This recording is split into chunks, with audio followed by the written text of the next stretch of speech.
Operation सिंदूर 140 करोड़ भारतीयों को ये नाम भी अच्छा लगा और भारतीय फौज ने जो काम किया वो काम भी अच्छा लगा। अब आ जाओ सामने,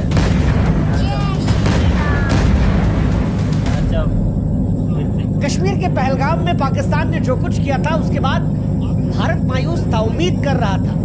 हम सब ने प्रधानमंत्री नरेंद्र मोदी को क्रिटिसाइज किया था, लेकिन आज उस आलोचना के बाद हम कह रहे हैं thank you Modi ji, thank you, thank you. Pakistan के घर में घुसकर तीन बार पाकिस्तान के 3 अलग अलग प्रधानमंत्रियों को उनकी औकात दिखा दी। Thank you Modi, thank you Modi ji. Uri हमले के बाद नवाज शरीफ को धूल चटा देंगे। Thank you Modi ji. पुलवामा के बाद इमरान खान की हेकड़ी निकालने के लिए थैंक यू मोदी जी। पहलगाम के बाद जो हिंदुस्तानियों में गुस्सा भरा था, उस गुस्से को समझकर, आलोचना सहकर, समय लेकर अब पाकिस्तान को वो जख्म देने के लिए जिसका इंतजार हम कर रहे हैं। थैंक यू मोदी जी। सिंदूर का बदला आतंकवादियों के खून से लेकर। थैंक यू मोदी जी। 22 अप्रैल को जो आतंकियों की चेतावनी थी, 7 मई को उस चेतावनी का हिसाब चुकता। थैंक यू मोदी जी। 9 मिसाइलों की प्रलयकारी गर्जना के साथ रावलपिंडी से लेकर बहावलपुर, मुजफ्फराबाद, मीरपुर, हर ठिकाने को राख में तब्दील कर। थैंक यू मोदी जी। पाकिस्तान की धरती पर आतंकवादियों के अड्डे को मटिया भेंट। आप में से अगर आज कोई ये कहेगा कि यार प्रधानमंत्री मोदी की तारीफ क्यों कर रहे हैं, तो आज यकीनन उससे मेरी नाराजगी होगी, क्योंकि इन 15 दिनों के अंतराल में हमने प्रधानमंत्री नरेंद्र मोदी से हर वो तीखे सवाल पूछे जो पूछे जाने चाहिए थे। हमने प्रधानमंत्री को क्रिटिसाइज किया, सुरक्षा को लेकर सवाल पूछे, लेकिन मोदी जी ने जब पाकिस्तान पर हमला करके अपनी बात को सही साबित किया, जिसमें उन्होंने कहा था कि मुझ में रिस्क लेने की क्षमता औरों से ज्यादा है, हिंदुस्तान के लोगों के लिए खामोश हूं, लेकिन अगर ये भावनाएं आएंगी तो वो हिसाब, वो जो मोदी जी ने कहा था कि इस बार पुलवामा और उरी के हमले के बाद जो प्रहार हुआ था उससे बहुत बड़ा प्रहार, और अब जब ऑपरेशन सिंदूर हुआ है तो आज भारतीय फौज के लिए सम्मान बढ़ा है और मोदी जी के लिए दिल से शुक्रिया। पाकिस्तान वो मुल्क है जहां पर प्रधानमंत्री तो बदलते रहते, लेकिन आतंकवाद को बदलने की नीति नहीं बदलती। नवाज शरीफ आए, उस वक्त भारत ने उरी का दंश खेला। इमरान खान आए, हमने पुलवामा का दंश खेला। शहबाज शरीफ ने पहलगाम दिया। हर बार की वही पाकिस्तान की कहानी है। आतंकवादी शिविर अपने घरों में लगाते हैं, हिंदुस्तान पर हमला करते हैं, और उसके बाद जब हिंदुस्तान रिएक्ट करता है तो दुनिया के सामने हम निर्दोष हैं, निर्दोष हैं। लेकिन आज शुक्रिया मैं प्रधानमंत्री मोदी को इसलिए भी कह रहा हूं क्योंकि मोदी जी, पिछली बार जब आपने वार किया था तो पाकिस्तान और हमारे देश में कुछ लोगों ने मानने से इनकार कर दिया, लेकिन इस बार जब पाकिस्तान की तरफ से फौज कह रही है कि हम पर प्रहार हुआ है, तो आज 140 करोड़ भारतीय पहलगाम को याद करके अपनी आंखों के अश्रु पोंछ के कह रहे हैं थैंक यू। मेरे पास भी बहुत पाकिस्तानी से है, और थैंक यू इस नाम के लिए, ऑपरेशन सिंदूर। नाम भी अच्छा है, काम भी अच्छा। बोलते हैं कि काम पर जाएं उससे पहले नाम की बात करते थे, क्योंकि ऑपरेशन सिंदूर का नामकरण भारत सरकार और भारतीय सेना की ओर से एक शक्तिशाली संदेश है।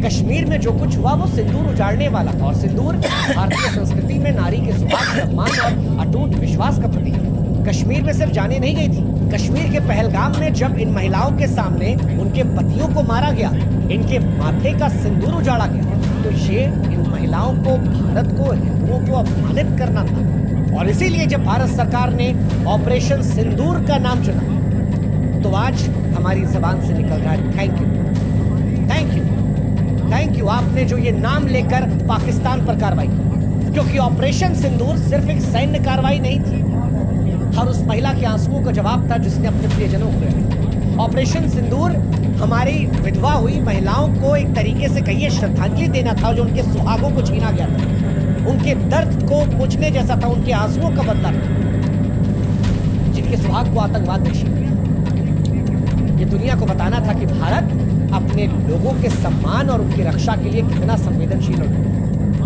इसलिए आज हम कह रहे हैं थैंक यू, थैंक यू। ये दुनिया को बताने के लिए कि भारत की सांस्कृतिक संवेदनशीलता, आतंकवाद के खिलाफ उसकी अटल प्रतिबद्धता और नागरिकों के सम्मान की रक्षा करने के लिए ऑपरेशन सिंदूर। अब ऑपरेशन सिंदूर क्या था और क्यों आज बार बार हम मोदी जी को थैंक यू कह रहे हैं, ये पूरा आपको समझ, क्योंकि ये पहली बार नहीं है मोदी जी ने ठोका, 3 बार हो चुका है। पहला सर्जिकल स्ट्राइक पाकिस्तान के प्रधानमंत्री नवाज शरीफ के उरी हमले के बाद 29 सितंबर 2016 को सर्जिकल स्ट्राइक हुई। नवाज शरीफ घबरा गए, भारत की कार्रवाई को आक्रामक कार्रवाई बताई, अंतर्राष्ट्रीय मंचों पर जाकर रोने लगे, भारत ने एलओसी का उल्लंघन किया है। पाकिस्तान की सेना ने पहले स्ट्राइक को झूठ बताया, फिर अंदर ही अंदर मीटिंग करके बॉर्डर की सुरक्षा बढ़ाई। नवाज शरीफ की सरकार पर सेना का दबाव बढ़ा, शरीफ कमजोर। दूसरी बार जब एयर स्ट्राइक हुई 2019, पाकिस्तान में इमरान खान की सरकार पुलवामा हमले के बाद भारत ने 26 फरवरी 2019 को बालाकोट एयर स्ट्राइक की, तो इमरान खान पहले तो झूठ फैलाते रहे, कुछ हुआ ही नहीं। फिर वो कौवा दिखाने लगे कि देखिए जी हमारे यहाँ मारा था, एक कौवा मरा पड़ा है।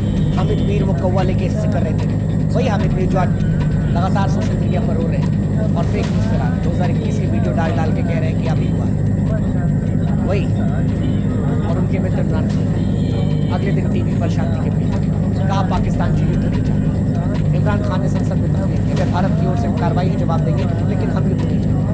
दुनिया ने देखा पाकिस्तान और इस बार बारी शहबाज शरीफ 2025 22 अप्रैल जब पहलगाम पर आतंकवादियों ने हमला किया, तब ऑपरेशन से 9 आतंकवादी अड्डों को तबाह किया गया। और आज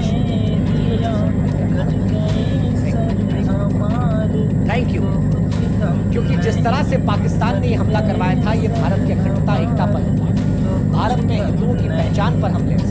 भारत इसके बाद क्या खामोश रहता, या भारत एक ऐसा जवाब देता जो पाकिस्तान की आने वाली नस्लों को याद रहे कि भारत ने बताया कि वो संवेदनशील है, शांत है, पहले प्रहार नहीं करने वाले, लेकिन आतंकवाद पर अंतिम प्रहार। जबरदस्त कार्रवाई रही। ये कार्रवाई ऐसी थी जिसने पाकिस्तान के मन में खौफ पैदा कर दिया। पाकिस्तान से जो वीडियोज आ रहे हैं, जिस तरह से लोग बौखलाए भाग रहे हैं, जिस तरह से आतंकवादियों के अड्डे पर हमला हुआ है, ये बताता है ये भारत जवाब दे रहा है। और भारत ने इस बार हर एक जगह को टारगेट के तौर पर चुना। इस बार पाकिस्तान को हमें जवाब नहीं देना, पाकिस्तान खुद ही बता रहा है कि कहाँ हमला, और इसीलिए हम कह रहे थे क्योंकि जो टारगेट भी चुने गए वो जबरदस्त टारगेट। खुशी है हमें कि हमारी फौज ने पाकिस्तान के लोगों को निशाना नहीं बनाया। खुशी है हमें कि हमने पाकिस्तान की महिलाओं को, बच्चों को, बुजुर्गों को वहाँ निशाना नहीं बनाया। हमने वहाँ के आतंकवादियों को निशाना बनाया। हमने निशाना बहावलपुर इंटरनेशनल बॉर्डर से करीब 100 किलोमीटर दूर, जहाँ पर जैश-ए-मोहम्मद का हेडक्वार्टर था, उसे बनाया। हमने मुरीद के सामा सेक्टर के सामने लाइन ऑफ कंट्रोल से 30 किलोमीटर दूर लश्कर के कैंप को निशाना बनाया। हमने गुलपुर एलओसी पुंछ रजौरी से 35 किलोमीटर दूर जहाँ लश्कर कैंप था, वहाँ निशाना बनाया। हमने अलग अलग जगह बिलावल कैंप में लश्कर के लॉन्च पैड को निशाना बनाया, लश्कर का कुटकी कैंप जो रजौरी के सामने एलओसी से 15 किलोमीटर दूर है, वहाँ निशाना बनाया। हमने बरनाला कैंप को निशाना बनाया। हमने सरजाल कैंप को निशाना बनाया जो जैश-ए-मोहम्मद कैंप था। हमने सांबा कठुआ के सामने इंटरनेशनल बॉर्डर से दूर ये जो कैंप था, इसे तबाह कर दिया। हमने मैमूना कैंप इंटरनेशनल बॉर्डर से 15 किलोमीटर दूर है, हिजबुल मुजाहिदीन का ट्रेनिंग कैंप, हमने उसे निशाना बनाया। और इसलिए भी हम कह रहे हैं थैंक यू कि जब बदला भी ले रहे थे तब इंसानियत का ख्याल हमने। ऑपरेशन सिंदूर सिर्फ एक सैन्य कार्रवाई नहीं, बल्कि भारत की अटूट इच्छा शक्ति, सांस्कृतिक गौरव, आतंक के खिलाफ जीरो टॉलरेंस का प्रतीक है, जिसे प्रधानमंत्री नरेंद्र मोदी के नेतृत्व में भारतीय सेना ने जबरदस्त तरीके से अमली जामा पकड़ा। भारतीय सेना पर हमें गुरूर, और गुरूर हमें आज क्योंकि आज दुनिया को बताया गया कि सिर्फ अमेरिका वो देश नहीं है जो अपने दुश्मन से बदला लेने के लिए पाकिस्तान में घर में घुसकर वहां लादेन को मार सकता है। हम भी मार सकते हैं अगर हमारे लोगों पर बात आई। हमने दुनिया को बताया कि भारत भी अपने लोगों के सम्मान और सुरक्षा से कोई समझौता नहीं करेगा, चाहे नवाज शरीफ प्रधानमंत्री हो, इमरान खान हो या शहबाज शरीफ, सबके सब अगर आतंकवाद को पालेंगे तो भारत के प्रहार करेंगे। सिंदूर का रंग आतंकवादियों के खून से रंगने के लिए, भारत का परचम ऊंचा लहराने के लिए आज थैंक यू इस बात को बताने के लिए कि भारत से बोलता नहीं, दुश्मन के घर में घुसकर जवाब देता। नाम भी धमाकेदार, काम भी धमाकेदार, और इसीलिए आज thank you Modi ji, thank you Indian army, जय हिंद।